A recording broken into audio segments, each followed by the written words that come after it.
Hi friends, I wonder if I'm the only one who feels like the world's gone completely mad.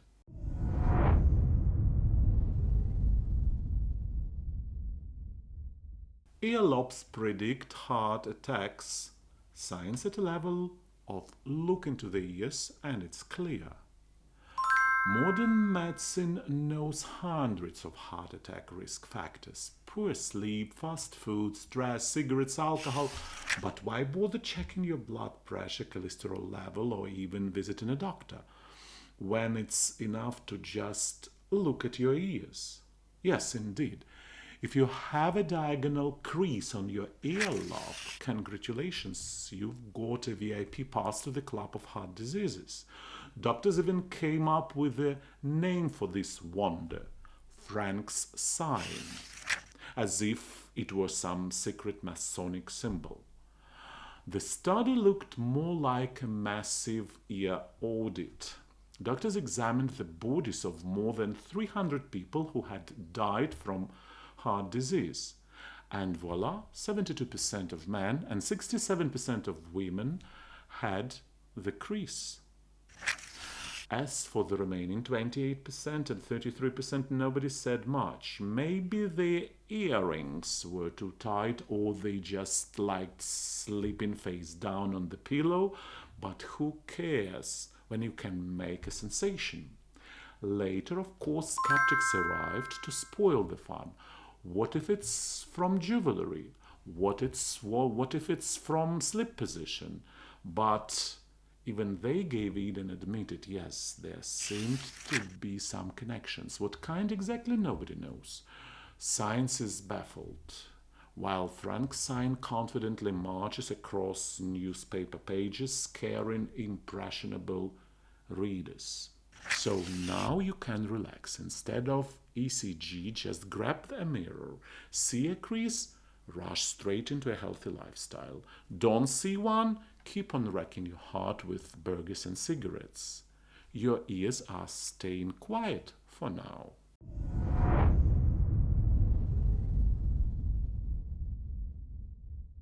Although the first commercial space flights are still about 100 years and $200 billion away, NASA is already in a panic. What if the first tourists in space suits trample the priceless artifacts? The flags, lunar rovers, and of course Neil Armstrong's famous boot print. Just imagine the blow to world culture if some tourists with an iPhone strolled by and accidentally left his Nike sneaker mark right next to it. To prevent such a cosmic catastrophe, NASA has come up with a code of conduct for the moon, a sort of a tourist guide. Yes, this is not a joke.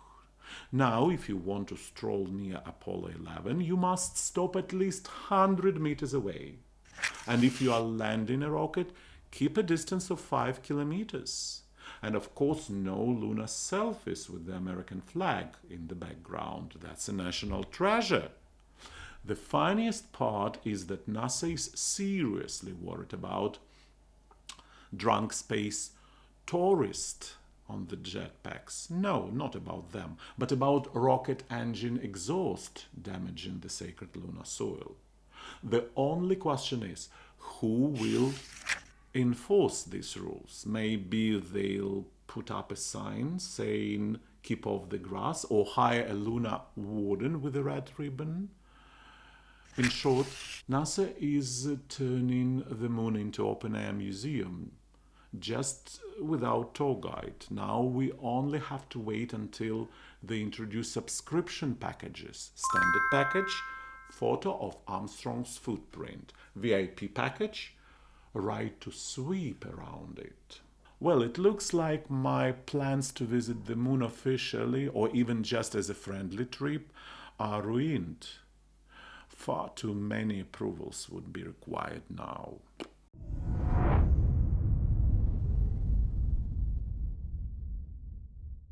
Togbe, Ngoryifia, Kosi, Bansa, majestically known as King Bansa of Hohoe, rules over 200,000 subjects in Ghana and another 2 million or so in Togo.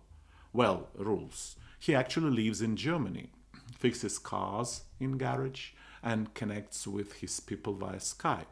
A true high-tech king. Basically Microsoft Teams for tribal disputes. The story of his rise to the throne deserves its own TV series. His grandfather died and the crown had to go to someone. His father and brother were ruled out because they were left-handed.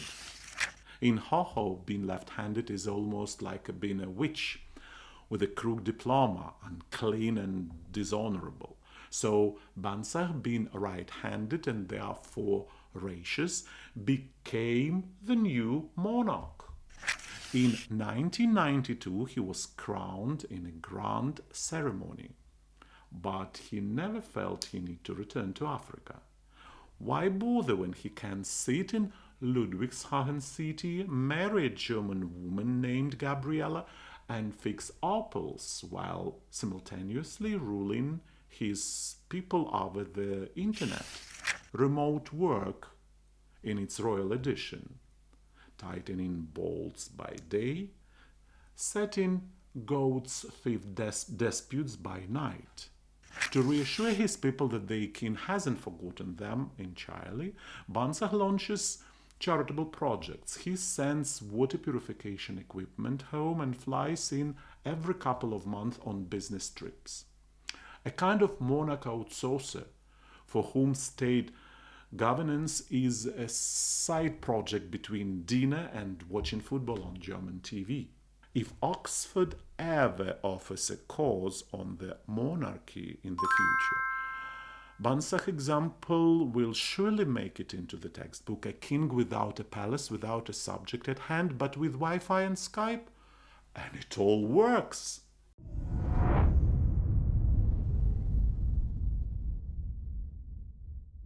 Scientists, armed with electron microscopes and X-rays, have finally solved one of humanity's burning mysteries. Archaeopteryx was black.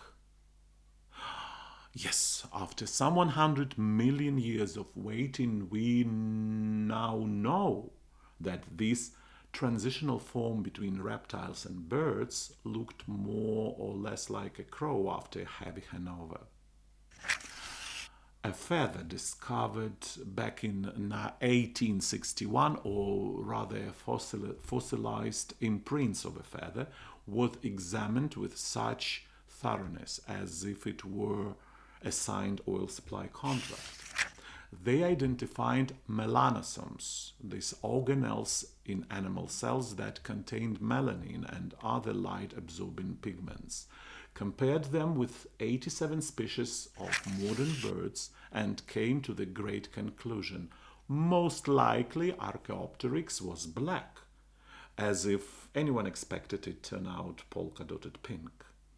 For a long time, Archaeopteryx was revealed as the first bird, but then it became fashionable to break all dogmas, and now it's more often classified as a dead-end branch of evolution. A perfect fate for a creature lived for millions of years as a reptile, died declared a bird, and later scientists changed their minds again. So, perhaps Archaeopteryx was just an ancient dinosaur in black suit, unrelated to sparrows or pigeons. But no worries, give it a few more conferences in Los Angeles and we surely find out that color of its manicure was different to what we think about. And now, let's drop all sarcasm and humor. Of course, such research is very important and shouldn't be considered a waste of money and time. The more we know about the past, the more confidently we can face the future. And that, you'll agree, is crucial. What do you think about it? I'm really curious to hear your thoughts, my friends. Share them down in the comments. I'll be reading them all.